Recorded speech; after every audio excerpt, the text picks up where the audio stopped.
If you get in front of the camera and you just don't feel like you, this video is exactly the reason why you're experiencing that. And not to burst your bubble, but in the beginning, everybody is bad at content.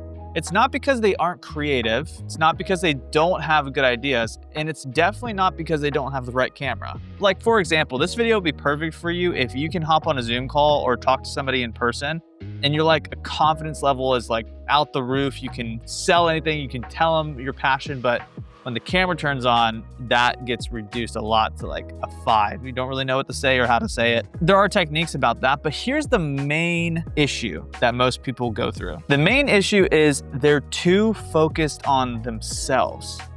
And I don't mean selfish. What I mean is when the camera turns on, their attention turns inward. And the moment that happens, connection disappears. So let me show you what this actually looks like, because once you see it, you can't unsee it. And that's the beautiful thing about self-awareness. Number one is we focus on how we look. And the second you're thinking about your hair, your angle, your voice, or whether you look good, you're no longer present. Your attention leaves the message. That's really the key thing, and collapses into self-monitoring. And people can feel that immediately. And number two, we worry about being judged. The internal dialogue starts running like, what will people think about this opinion or how I say it? Will this make me look stupid or will it make me look good? What if this doesn't land right? How do I prepare this hook perfectly? And without realizing it, you start shrinking. Your voice tightens and your energy will significantly drop and your message gets filtered. And it gets filtered from fear, right? And that fear is what stops us from sharing our gift in the medium of video content, which is so powerful. It's like having a personal connection with every single person watching. And then number three, we try to sound smart. And this one is really subtle because you're not trying to help anymore. You're trying to prove something. And the moment you try to sound smart, you stop sounding human, and that clarity disappears, the warmth disappears, and your energy that people are so attracted to in person just vanishes. People don't trust brilliance, they trust the connection that you can give them over the video. Number four is we chase approval. So when content starts becoming more about views, likes, validation, acceptance, you start saying what feels safe instead of what feels true, and safe content never changes anyone. Number five, we forget who the content is for. At this point, content becomes a mirror. How am I being perceived? How am I coming across?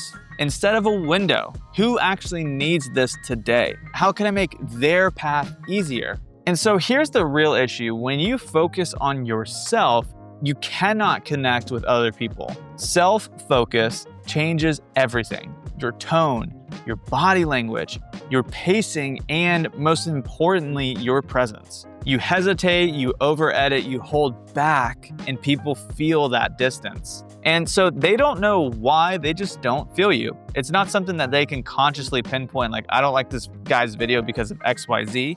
They just won't feel moved. But the moment your attention moves outward, something will start to shift. Instantly, you'll stop performing, you'll start communicating, and that changes everything. So great content doesn't start with confidence. It starts with one of my favorite words in the whole world, which is service. So you stop asking, how do I look? And you start asking, how can I help? Which is not a bad thing. We just are kind of controlled by fear in this moment, is how can I show up honestly today, not perfect? And what I mean by that is we all kind of want to put this image, like here we are, we're doing all these great things, but in reality, we're still human. We're full of self-doubt.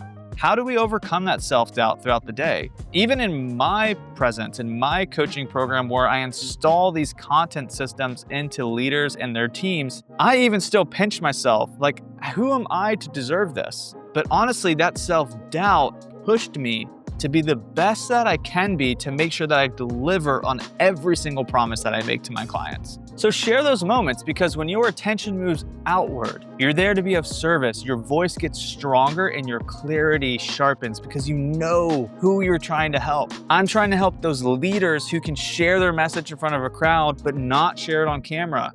I'm trying to help their team members support the leaders so that voice can go throughout the world to help the people that it's meant to.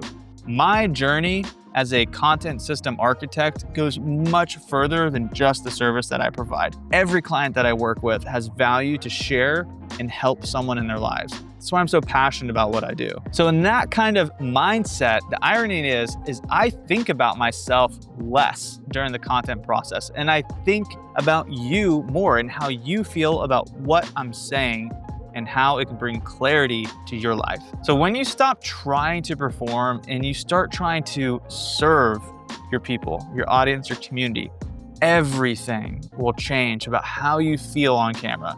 Your content changes, your presence changes, and ultimately, because of all of this work and this awareness, you change. That is the change that I love to see in the breakthroughs in all my clients. And you can have them too. Because content was never about you. It never really was. It was always about who you become when you stop thinking about yourself.